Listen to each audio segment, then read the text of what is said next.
Okay, it is 12 noon. Welcome, everyone. Come on into the room, in the Preservation Live room, and uh-oh.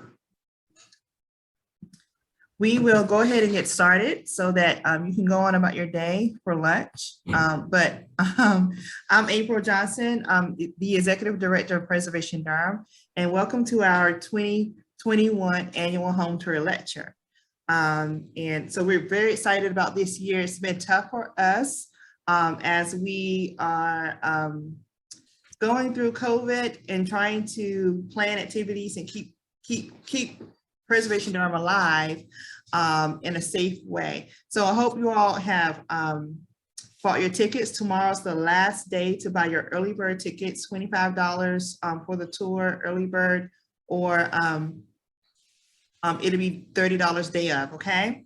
If you have problems getting through Eventbrite, call me here at the office and I can help you get your ticket paid in advance. All right, so without further ado, let's go ahead. I'm seeing people are still coming in.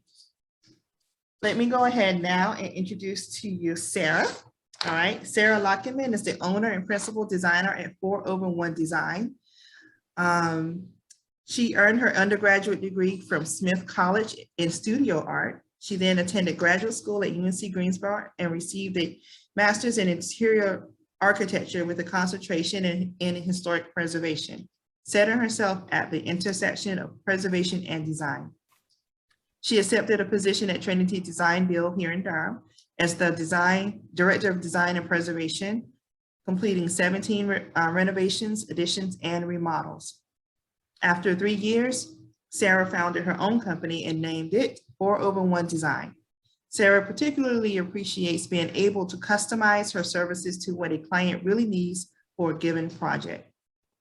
Every year, the Historic Home Tour hosts an educational lecture to accompany the year's theme. So join us today as we explore the architectural theme called the Tudor Revival. Before we do that, I would like to take the time to thank our sponsors. We had wonderful sponsors this year. And we're grateful because it does help us to take care of expenses as it relates to planning or organizing the home tour. So our champion sponsor is the Forest at Duke. And I wanted to talk to you a little bit about the Forest at Duke. The Forest at Duke is a vibrant, not-for-profit 501c3 continuing care retirement community that has welcomed residents from numerous states and other parts of the world since its opening in 1992. The Forest at Duke appreciates and values differences and similarities within our residents, board, and staff. A diverse community includes differences in race, ethnicity, gender, sexual orientation, and religion, as well as other aspects of difference. The Forest at Duke strives for an inclusive community that celebrates and embraces these dimensions of diversity. Today, more than 400 people enjoy life at the Forest, and 275 team members are an integral part of their lives. Residents are professors, gardeners, authors, CEOs, community volunteers, opera buffs, engineers, librarians, homemakers, and artists. People from all walks of life who continue to learn, grow, mingle, and care. Along with growth and rejuvenation, they find security and peace of mind at the Forest at Duke. So again, thank you. Help me in thanking the Forest at Duke for being such gracious sponsors this year, for being our champion sponsor. So we appreciate that. I want to take this time to also thank the Preservation Circle sponsors, Zarazua Painting, Duke Energy, Asana Partners, Deborah and James Dobbins, and of course, the Forest at Duke is our champion sponsor this year. One more thank you. I want to thank the North Carolina Humanities Council and the National Endowment for the Humanities. We were the grant recipient of we were one of the grant recipients of the 2021 American Rescue Plan Humanities Grant. I can't talk today. Thank God Sarah's talking. So I want to thank them for their support and their grant to our organization to help us continue the humanities in the way of preservation. So I'm going to stop here. And Sarah, take it over. Thank you all. All right. I will trust that you will take over the letting people in, because I see that folks are still coming, but then we can start talking about the fun stuff. So thank you, April, for the introduction. I am Sara Lachenman, as she nicely introduced me. And having done this not this lecture, but having done some Zoom lectures in the past year, I can say that I have a really hard time talking into the void. So those of you with your cameras on, thank you. I appreciate being able to see a face every once in a while, even if you're just listening. So what I'm going to discuss today is really Tudor Revival as an architectural type. Where and when it shows up in Durham, from the big grand houses to the little modest cottages, from Duke University to College Heights and everywhere in between. I promise lots of photos, and I want to give you guys the architectural terminology to be able to recognize things in your own neighborhood or on your own house. The folks who did the write-ups for the home tour did a really fabulous job talking a lot about the people who were living in the houses and getting into the transferring of property and the exact histories of those properties. So I'm going to leave that for the written part that you'll get to pick up when you go on the tour. I hope you are all going on the tour. And really focus on the architecture and the exteriors of these houses as they show up in Durham. So, and now I have to figure out how to change the slide. Can anybody see my mouse moving? Is that, I am happy to hear that because it means I can point. So, all right, first, the fastest elide over American residential architectural history. This is so incomplete that I am slightly embarrassed, but I also think it's useful. So in residential architecture, the United States finds it takes a little time to find its own footing. In the 18th century and before, this makes sense. What we have are people coming over from Europe, and we're going with white people architectural history for the beginning here. Who are bringing their styles from whatever country that they have emigrated from, and they're building that house type here in the United States. So that's their first couple hundred years of architecture. Then 17 to 1800 roughly, we get Federal, Georgian, and Adams. These are the formal houses, not the folk houses that were being built at the same time, that have a lot of very symmetrical and formal elements to their facades. In the 19th century, we get the Romantics, and this includes things like Greek Revival and Gothic Revival, and a whole pile of things that fall under the umbrella of Victorian. And that was really a riot of different elements and substyles. We get Second Empire, stick, Queen Anne, shingle, etc. Okay. There was a lot then of new ways of transporting goods across the country via trains, a lot of mass production of wood trim details, and so a lot of layering on of stuff to make a house look fancy. By the 1800s, England had started to turn towards a more honest style, they called it, one that allowed the way something was built to be expressed in its final form instead of covered over with decoration. William Morris and the arts and craft movement really exemplify this, as did looking back to more medieval, quaint, and picturesque forms. So English designers looked towards a more rural past. And as that idea came to America, it helped phase out the end of the Victorian era in our architecture, and we start to get the things that happened in the early 20th century. Prairie being what often considered the original American architectural style, craftsmen and arts and crafts, and also the revivals. And 1900 to 1940, we have many revivals that happen, and they are indeed all over Durham. colonial, neoclassical, Tudor, like we'll talk about, French Revival, Mission Revival, etc. Let me get to a map in a second. As we go on, we get the minimal traditionals. That's the stuff that's built after World War II when they're trying to build fast and quick.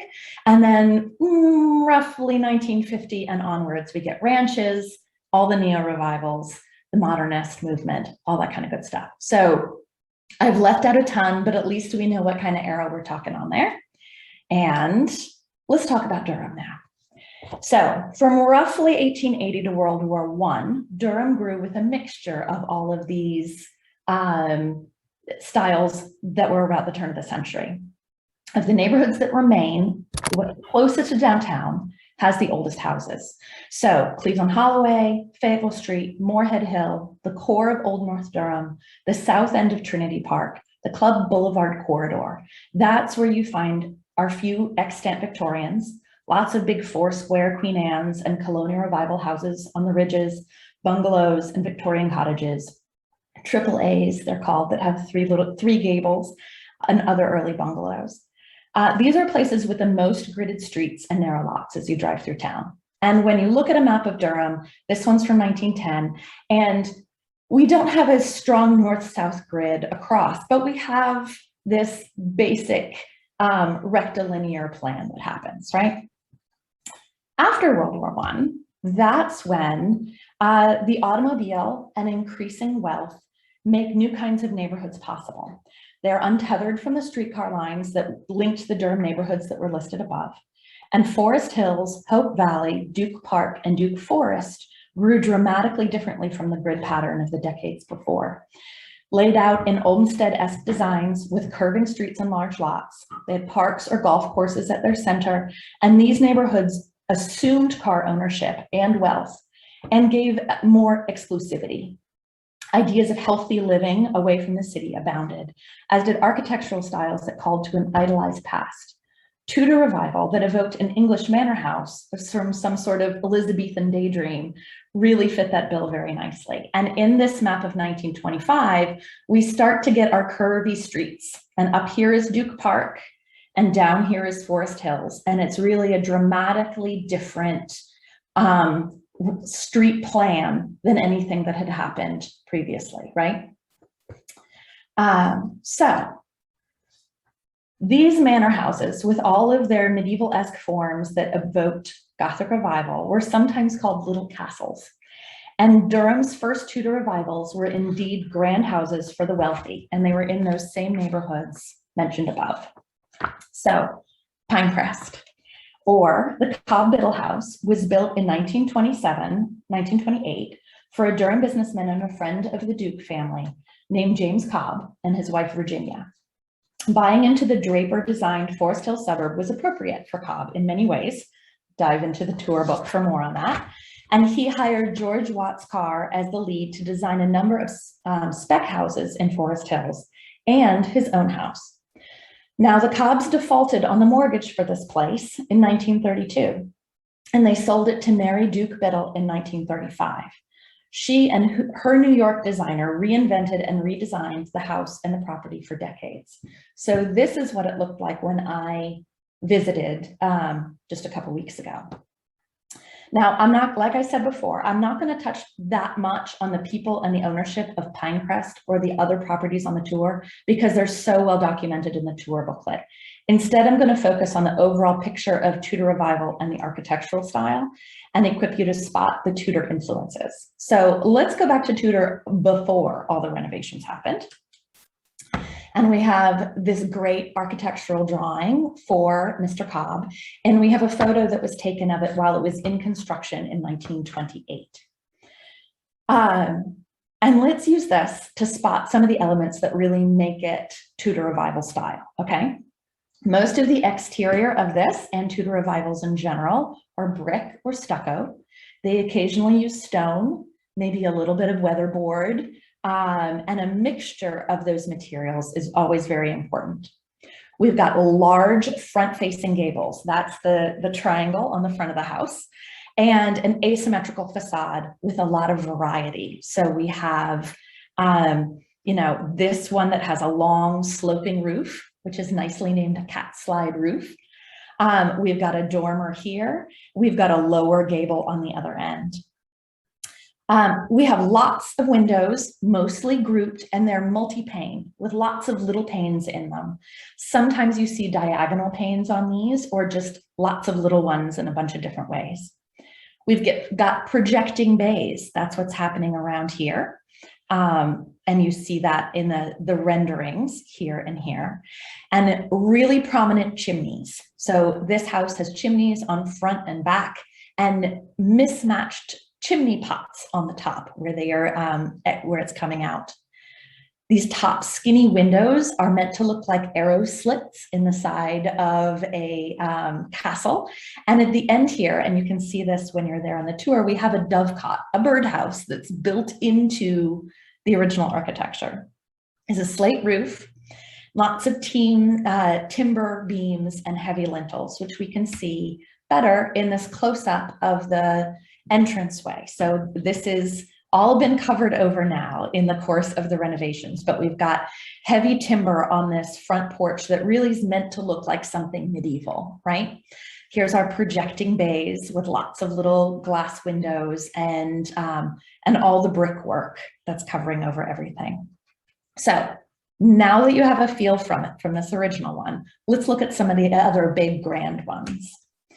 This is the Snow House. It's down in Hope Valley, built 1927, so same era as, same year as Pinecrest. And it was built by Horace Snow and his wife, Anna Exum Snow. They also built the Snow Building downtown, our lovely Art Deco office building, just a few years later. The house is at a major intersection, and it really doesn't have a bad side. So looking at this first picture with the roses, that's where the driveway comes in. And there we have our formidable stone chimney, some scooped roofs, an asymmetrical facade with a lot of stucco and multi-pane windows, and the variety of dormers all over the place, right? The back side, which is in these two diagonal pictures, is also the front side. It's the one facing the golf course instead of the street. And there we have more stucco, half timbering, another great chimney with a chimney pot, and the asymmetrical facade again. Its garage, which was built contemporaneously with the house, again, assuming automobile ownership, matches. And it's got this upstairs with a pair of dormers and the half timbering on this side. And you can see those heavy timber lintels across the two garage doors. Inside, it still has some of its Tudor Revival details. So it has this great heavy wood banister and stained glass windows in the stairwell. It has a few beams across in the living room and some arched openings as well. The Bud House is right across from the Hill House on Moorhead Hill on Duke Street. Right now it's got construction in front of it and it's hard to stop and take a look at, but it is one of my favorite Tudor Revivals in Durham. It was designed by Murray Nelson from Raleigh, whose name you'll hear again. And on the outside, you can see again that big impressive chimney. It has lost one of its chimney pots from this original photo that was taken in the 20s, and that huge front gable. It also has this little clip to its main roof. You call that a jerkin head roof with a J. And this overhanging bay on the left-hand side, that's called a pent bay when it comes out over the first floor. A recessed front door behind this big stone surround. And again, all of the grouped windows with lots of little panes. Its interior is one of the most intact I've ever seen in Durham and is really a glory. Its very Tudor details have survived the century, including this stairwell that has a carved wood surround and all these pairs of French doors. Its living room has these great beams, a stone mantelpiece, and beside the fireplace, an ingle nook, which has a built-in bench and this little curved roof, which is perfect for cold, rainy winters in England. But, you know, I'm not so much sure how that transfers to Durham, but I'm really glad it's there. I point out these interior details because A fully Tudor interior is a rare thing in town. Most of the houses that are Tudor on the outside here in Durham have a much more traditional interior that feels much lighter and more colonial revival, without as much of the heavy beams and the stonework and things like that. That said, the Smith House on Acadia, which is on our home tour, still has its Tudor interior intact. So make sure you go see for that one. So now that we know the elements that are the Tudor Revival style, let's see where it goes. Stockbroker Tudors is what people call the larger ones, right? And I've lumped together a bunch of the bigger ones in Durham under this heading. There are piles of them in Forest Hills, some built on spec by George Watts Carr or commissioned by those that moved into the neighborhood. They fit the landscape wonderfully and often make use of their rolling sites. And in these, we can, this pair right beside each other, I just really enjoyed. They both have these steeply pitched roofs. The one on the left has a front porch, which is a pretty unusual thing for a Tudor. The ones that are really purist and trying to aim for the English style don't often have those, right? But it does have this great archway along the driveway that you can see past there. Half timbering in the gable ends, the dormer, and that front porch has all this great woodwork that really is aiming for sort of medieval woodwork, right? On the other side, we have our recessed front door and that long, steep roof. I really love how the gable end is rounded a little bit here to kind of make it pretend to be a thatched roof, even though it clearly isn't. And they both have big chunky chimneys and all this great brickwork around them. Here are two more, also in Forest Hills. I love that this one's decorated for Halloween, so it comes with a great big spider. We've got wall dormers and half timbering and a great scooped front gable here, a big chimney with a chamber pot. And the front door is hard to see, but it has this stonework around it. The bottom one leans a little bit to the French provincial, but I think that's mostly because of the paint color choice as opposed to the form of it, because it has this significant stone chimney with the chamber pots.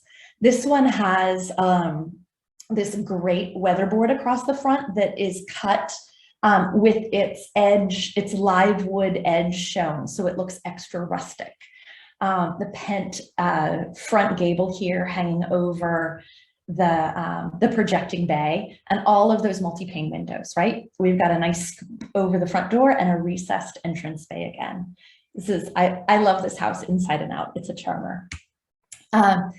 There are definitely others that were a little bit pared back, but are still Tudor Revival. They've got steep roofs, multi-pane windows in groups, a little bit of a scoop or half timbering, and they are big formal structures, right? They're asymmetrical though, which is one thing that really differentiates them from the colonial revivals you see that are also in Forest Hills. We have a couple of these, one in Forest Hills and one in Trinity Park. That's a favorite of mine. And I will apologize to whoever lived there who was working in her garden while I leaned out my car and took a picture of it on Friday. I hope she doesn't think I was stalking her. I just wanted a picture of it for the presentation. Those really steep front gables and half timbering really hit that 1920s large formal Tudor Revival so nicely. Here's a pair that are getting a little bit smaller, but with a lot of stonework. They have the great curves over the front door, and again, sit sort of aimed out at the rolling golf course area of Forest Hills and make use of their sites really well. So that's what was happening in the big houses, where people were putting a lot of money into it and making them really fancy. Just as the big Tudors could recall these manor houses, the small Tudors could lean into sort of a quaint English cottage style. And the elements are all here, and it was really an adaptable form. The kit house companies like Aladdin and Sears and Roebuck sold Tudor Revivals just like they sold Craftsman bungalows. And sometimes it feels like they're really bungalow bones with a little Tudor decoration. This one is between Moorhead Hill and Forest Hills. And I like to think They wanted, you know, a little bungalow, but they wanted to keep up with the Joneses down the hill in Forest Hills. So they decided to put some Tudor Revival style onto it. I don't know, I'm making that up. Lots of little paned windows, the half timbering in the front and the arches, but it still has a lot of the things that we think of as bungalow houses with the front porch and the big overhanging eaves with some decorative rafter tails. So it's a little, it straddles a little bit, right? This one strikes me as the perfect little mini Tudor with its big chimney and the arch over the front door and the half timbering. I really love the detail here, and it even has the diamond panes in that front gable. So that's one of the best baby Tudors I could find in town. It's on the edge of Forest Hills as well. And then we get ones like this. Again, a little bit pared back. They're using some of the detail, but not everything, whether it's weatherboard instead of brick. This bottom blue one has that great cat slide roof. And the upper one that has the arch with a mix of the stone and the brick and that hefty chimney that still makes it read as Tudor Revival, even though it's getting a little bit simpler, right? Here's a whole row of them that are in Forest Hills, including a great one that's right in the center with some of the steepest pitch roofs I've seen on a residential house. Very glad I don't have to figure out how to roof that. That zoomed in here on the middle, and you can see it's half timbering in the gable end. This one, the inside I've worked on, and it is very much a sort of classic bungalow layout of the first floor, and then lots of bedrooms upstairs that make use of that really tall roof. To its left, we have a house that has its little diamond pane windows and tall front chimney, even though it isn't aggressively Tudor otherwise. And to the right, we've got one that has a little bit of arch and some dormers up there. So this is a way that Tudor sort of pops in a more subtle way on houses from the 20s that aren't fully Tudor Revival. This house form I wanted to include because it's all over Durham. There are a lot of these houses in brick with more square or more curved brick front porches. And it has that great scoop to the roof and just enough to sort of feel like it's leaning Tudor Revival, right? Okay, what was going on at Duke? Duke's West Campus was built in the collegiate Gothic style. This is a purely American invention for institutional buildings that's meant to evoke English notions of academics. I found a book entitled The Juggler of Notre Dame and the Medievalizing of Modernity. I went deep for y'all and found a great quote. Among the final hotspots of the style in North Carolina amid the forests of loblolly and longleaf pines, Duke University underwent its breathless but also breathtakingly high-cost surge of construction, eventuating in the resolutely collegiate Gothic style that prevailed on the West Campus. This work, carried out mostly between 1925 and 1930, culminated in the completion of Duke Chapel in 1935. Contrary to its modest designation, this building is impressively idiosyncratic, with its main tower modeled upon the Bell Harry Tower of Canterbury Cathedral. So, while they were leaning really Gothic on the buildings for the institution, the houses that Duke was building at the same time or were encouraging to be built around them were very much Tudor Revival. And indeed, this book, which is McAllister's Field Guide to American Houses, and is like the textbook that we all refer to. It has two Tudor Revivals shown as examples of the style from Durham, and both of them are from Duke campus. And they really tie to the medieval feeling of the Gothic Revival. So this one, shown in an old photo of one side and a recent photo of the other side, is the Julian Darrell Hart House. It was built between 1933 and 1934 for then the head of surgery, who later became university president. He and his wife occupied it until they died. And later in the 2000s, Broadhead has made it the president's residence again. The house was designed by G. Murray Nelson, who did the Budd House on Duke. And it really is one of those grand Stockbroker Tudors, right? It's got all its half timbering, it's got the fancy chimneys, the irregular facade, and all the multi-pane windows and projecting bays. And it's like all the things are on here. It isn't just the president's house that was in this style. The other house that is shown in McAllister's is this one on the top. And then the lower one is one that is on the home tour, and it is the Nielsen House. And it was designed as a group by George Hackney for lots that the university had set aside for professors to build homes along Pinecrest, and the Nielsen's commissioned this one. It's got clinker brick and multi-pane windows and a lot of the elements that are sort of light or simplified Tudor, as well as the great arrow slit window in that front gable. George Hackney was a 1927 graduate of North Carolina State, and he moved to Durham and began working as an architect for the contractor who was developing Hope Valley. After 2 years of drafting home plans there, he began to work for George Watts Carr. And then as the Depression hit, Carr found Hackney work with construction projects at Duke.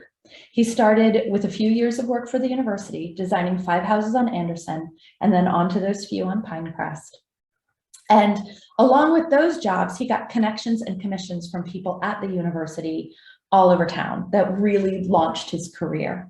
He's responsible for half of the houses on our tour, and I've always had a bit of a soft spot for him. So Hackney's own house in an old photo and then in a contemporary photo is here at 1012 West Knox Street. He planned it in 1929 and completed it in 1934, and then lived there until 92. So it really is his house. It's a sweet one that straddles the Craftsman and Tudor styles with a strong front gable, the big chimney, brickwork, and weatherboards, grouped casement windows, all the good stuff. Partnering with Charles Knott, Hackney developed quite a following in Trinity Park, and at least 40 houses of his design were built there between 1935 and 1952, particularly on the north end, like Demarius and Knox Streets. So here's a couple of them. This top one really has that sort of English castle vibe, doesn't it? With the various different sizes of dormers and that projecting gable and the surround around the front door. When I took this picture, I think they're in the middle of a landscaping project, so it doesn't usually look quite so barren, right? This bottom one is the one that is also on the home tour that he designed in Duke Park.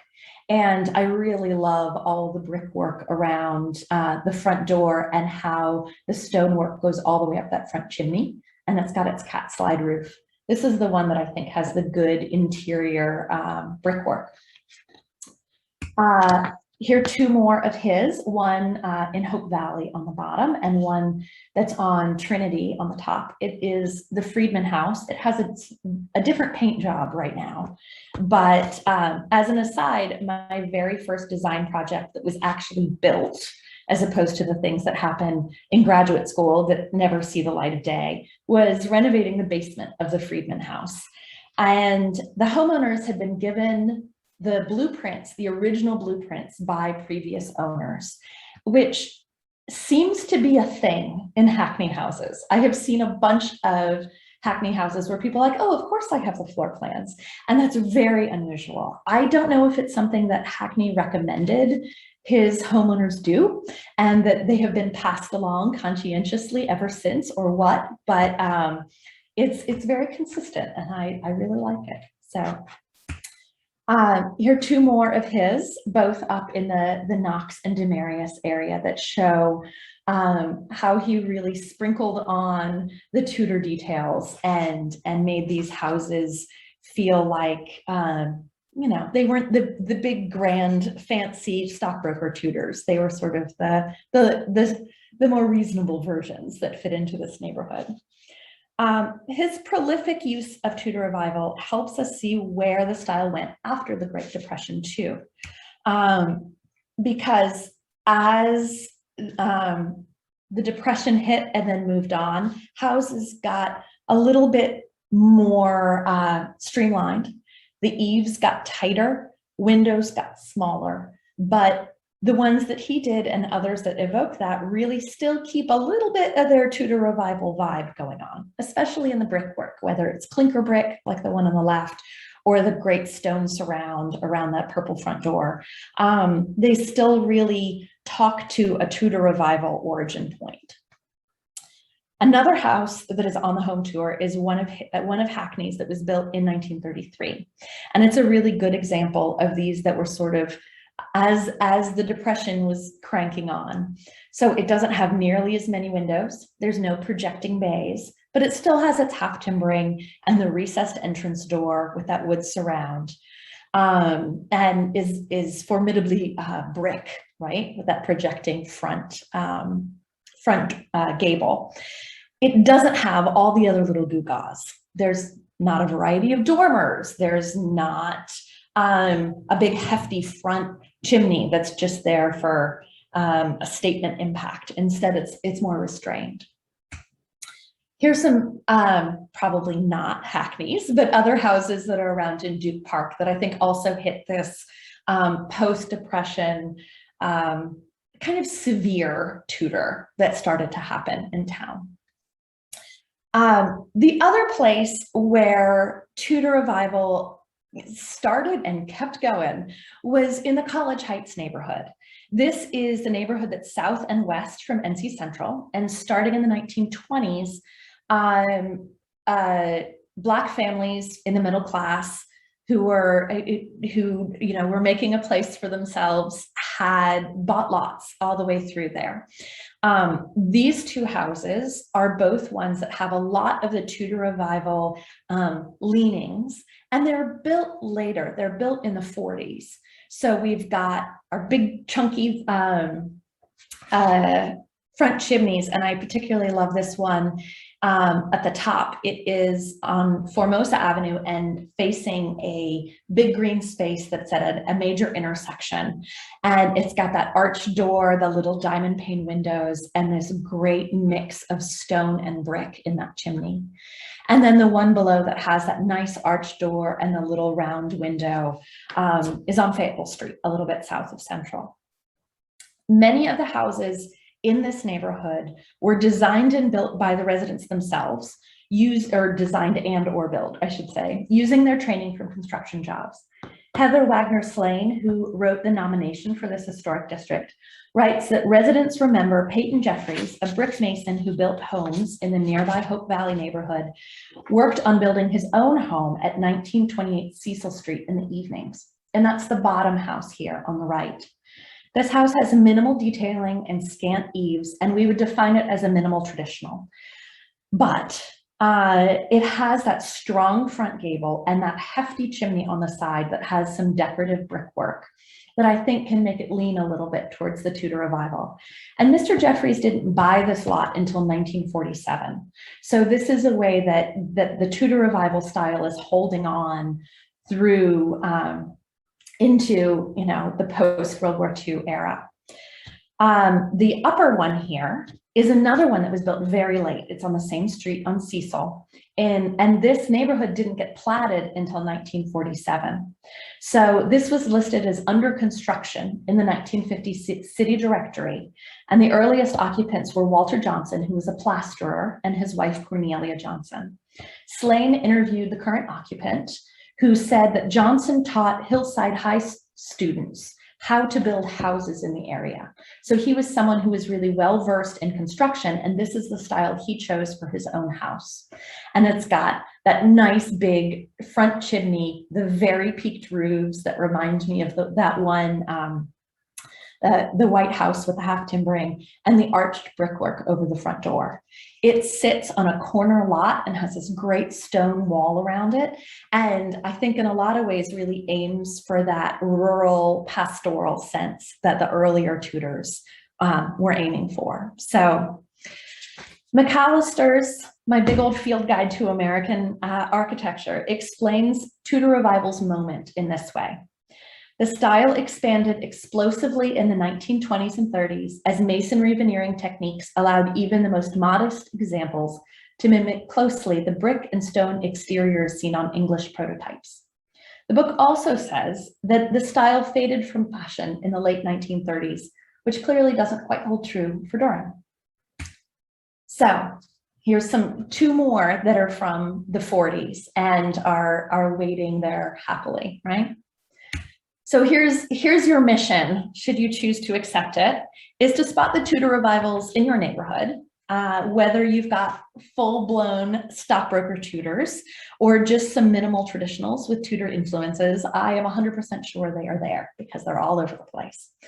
A little reminder of our distinguishing characteristics. We've got our steeply pitched roofs and variety of dormers, asymmetrical front facades, the prominent chimneys that are frequently on the front of the house with decorative brickwork, a mixture of exterior treatments, brick, stone, stucco, maybe some wood, arched front entries, heavy braced timber accents, a variety of window openings and arrow slits and diamond paned windows, and chimney pots, frequently mismatched, is what it says. So I hope I didn't whiz through all that too fast, but I'd like to thank always opendurham.org. If you all are not familiar with Open Durham, just go swimming in it, go do a deep dive, especially if you've never seen the houses that once stood right around downtown and have been taken down as expansion happened in the teens and the 20s and the 30s. Durham has had such a wide range of architectural styles that it's so much fun to go through and so sad to go through and look and see what has been there and what has been lost. And it's a place where if you know things about your house or your neighbor's house, you can add details and give more information so that it is a history of Durham buildings for everyone to dive into. Emily Kate Hannaful helped me lay out this presentation, and Heather Wagner-Slane, whose name I misspelled, I apologize, did such a good job on her nomination for College Heights and many other historic districts, that her work is just a wealth of information that I used for this. And the good folks who wrote up the tour houses for the booklet. I have not even dived into all the things that have happened to Pinecrest, which you really have to see for yourself to believe. And you gotta go. So I hope you are all going to the tour this weekend and enjoy it a whole lot. I am happy to take any picture, or take any conversations or questions, and I'm here for a while. And yeah, hope you've enjoyed it. Thanks. Excellent. Thank you, Sarah. Sure. Any questions for Sarah? That was fabulous. Yeah, it was. Thank you. Thank you. Mhm. No questions? Anything? I have a question. Oh, okay. Yes, Tom. Sarah, you're working with clients all the time. And of course, those of us who are deeply involved in Preservation Durham are in a state of constant anxiety about our architectural heritage here in Durham, especially as we expand and grow. Among the most ardent of us, sometimes we worry that Durham is being loved to death. But you're working with clients and all the time, and as they look at these houses and what have you, can you give us any insights as to what clients are seeing and wanting, and what happens when they look at a Tudor Revival house? Do they immediately want to get inside and do the HGTV open floor plan? Well, the truth of the matter is that because I do what I do, how I do it, if they want an HGTV open floor plan, they don't hire me. So I heard years ago that I have a reputation for being a stickler for historic preservation in my design work. And the person who told me that said, you should be careful. You're getting this reputation of being a stickler. And I was like, I think I'm actually quite proud of being a stickler. I have no problem with it. So that said, what people want in the Tudor revivals is the same thing that everybody wants in Durham. And that is a more open kitchen and better connection to their backyard, a screen porch, and a decent primary bathroom. So that's what I talk to everybody about. And there are ways to add on sensitively or to reconfigure sensitively in a way that lets the character of the houses remain and be untouched or enhanced and still gets those things to happen.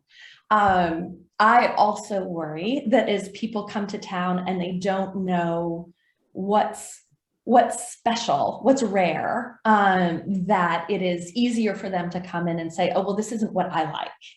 Whereas those of us who've been in town for 20 and 30 and 40 years know how few houses have, say, the full Tudor interior, or how few things are left from 1900. And we know how important those things are. So it's why it feels like it's our job as preservation enthusiasts to sort of tell people these things, we don't have a ton of them. This isn't Boston where we have things going back to time immemorial. We've only got 100 years, people. Like, we got to hold on to it. So that said, I think people want connections to backyards. They want a screen porch to sit in and not get eaten by mosquitoes. They want a way to have people stand in their kitchen and not be underfoot, no matter what style their house is. So you've been in lots and lots of houses that the rest of us know from the outside. Do you very often, we talked about the Bud house and the house on Acadia, the Smith house, where the Tudor actually finds its way inside. How frequently do you actually see Tudor interiors in Durham? Very rarely. I think ones that their dark woodwork hasn't been painted over and that really have kept all the vibes of that. I can think off the top of my head of 5 or 6. The vast majority of them have much more Tudor or much more Colonial Revival, or just, that look like your average 1920s, the bungalow, the same things we see in all the Colonial Revivals in the bungalows around town. It's like, okay, interior light, bright, and those mantles that we've all got in all of our houses, not big stone mantles and all that kind of stuff. Yeah. And when the Tudor is on the inside, where do you see it? What should people look for? It is in the formal spaces. So you see arches, you see a lot of woodwork that's well carved, beam cross timbers or coffered ceilings.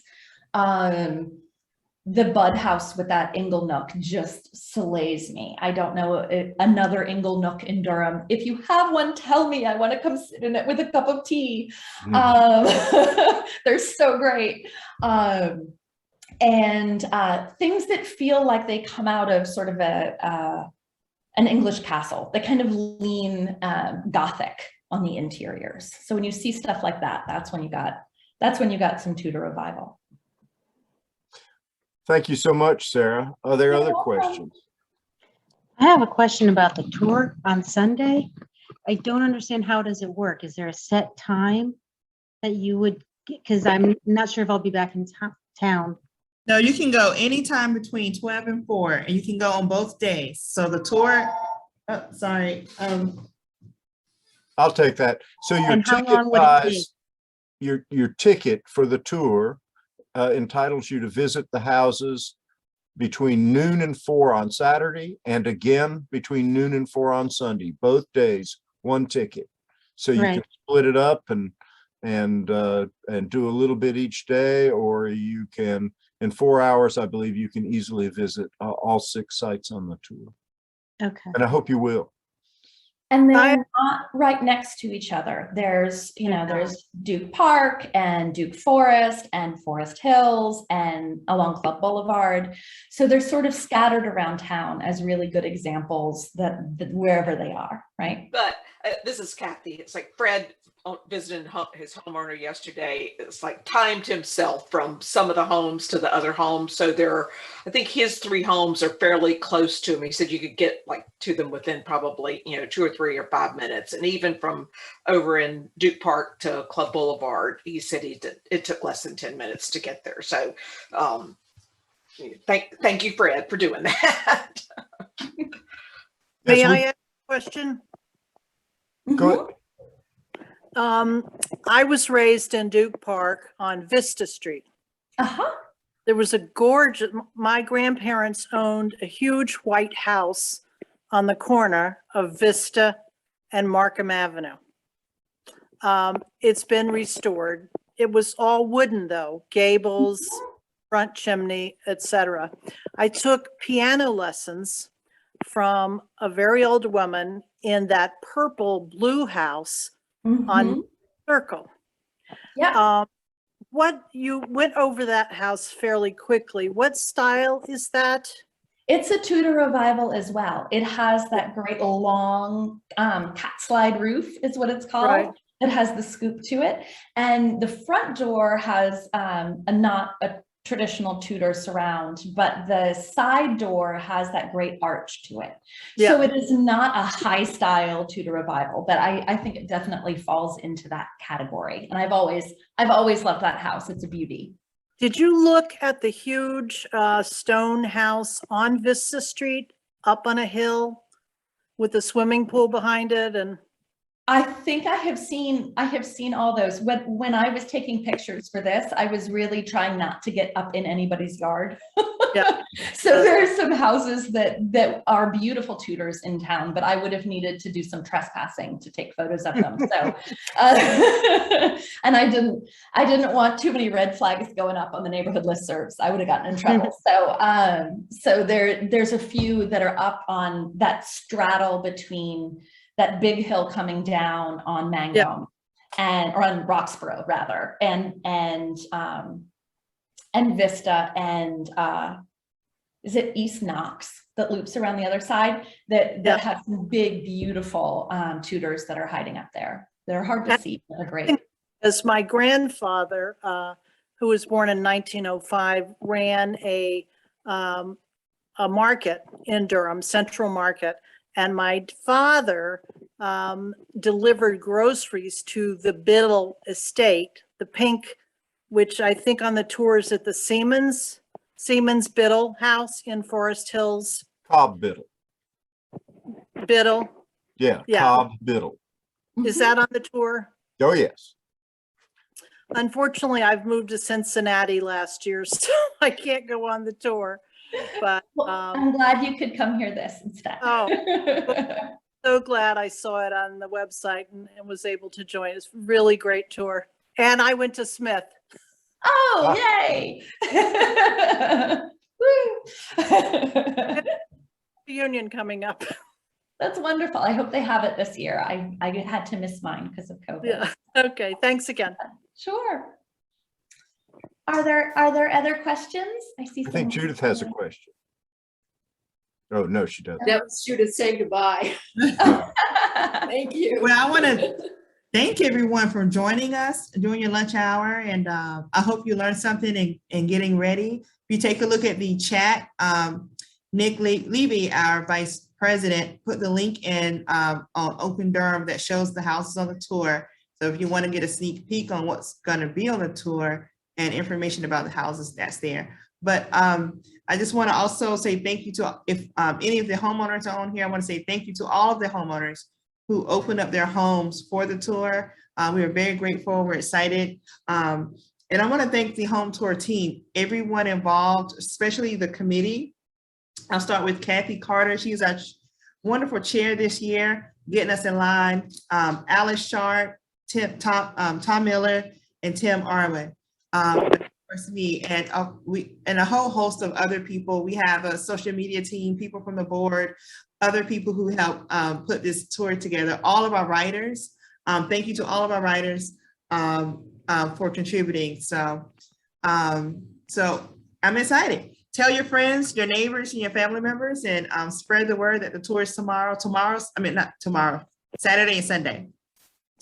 And tomorrow's the last day for that $5 off. So I just wanted to remind you about that. And April, if I can, I'm going to jump in. If you're not a member of Preservation Durham, please join us. You obviously are interested in care, and we need you. We need a strong membership, because I mean, this is our shared architectural heritage. I mean, it's what makes Durham different from other places. It's the history that's all around us. And while this weekend we're talking about a certain style of houses, it's a very rich history, and it's very, very Durham. We're so lucky to have an incredible collection of tobacco industrial buildings. We have although we seldom think about it, the architecture on both of Duke's campus is outstanding by some of the nation's most prominent architects. And I'm referring to the really unusual partnership of Horace Trumbauer and Julian Abel, a white society architect from Philadelphia with no formal architecture training, teamed up with Julian Abel, who is one of the very first formally trained African-American architect. And that story is so rich and fascinating. It's one we need to explore with a tour sometime. So, I mean, it just goes on and on and on.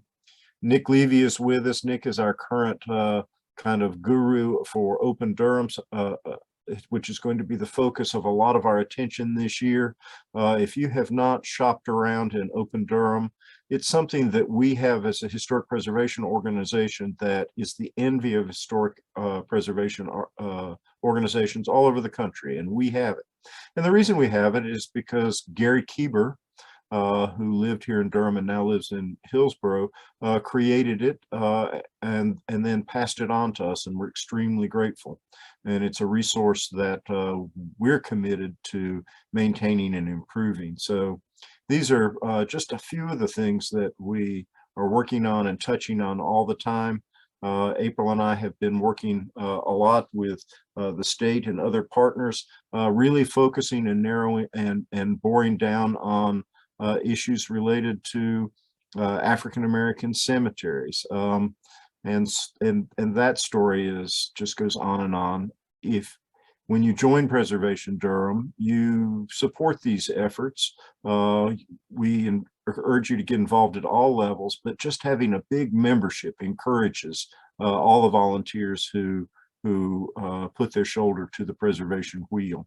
And now I'm going to quit preaching my sermon, but I hope all of you, if you haven't bought your tour tickets, buy them. If you haven't joined Preservation Durham, join us, please. And Sarah, oh my goodness, thank you. That was so wonderful. You know, your reward for doing such a wonderful job is from now on, you will be doing all the lectures for this tour. We'll see. We'll give you a whole year to forget how hard it was to put it together. Perfect. Good. Glad to hear it. Thank you so much. And if you came in late, you can the lecture will be on Facebook. I will also put it on our website and on YouTube, probably today or tomorrow. Okay. So there you can always come back to it if you want to. Thank you so much. You guys have a great day. Thank you. Thank you. Bye. Wonderful.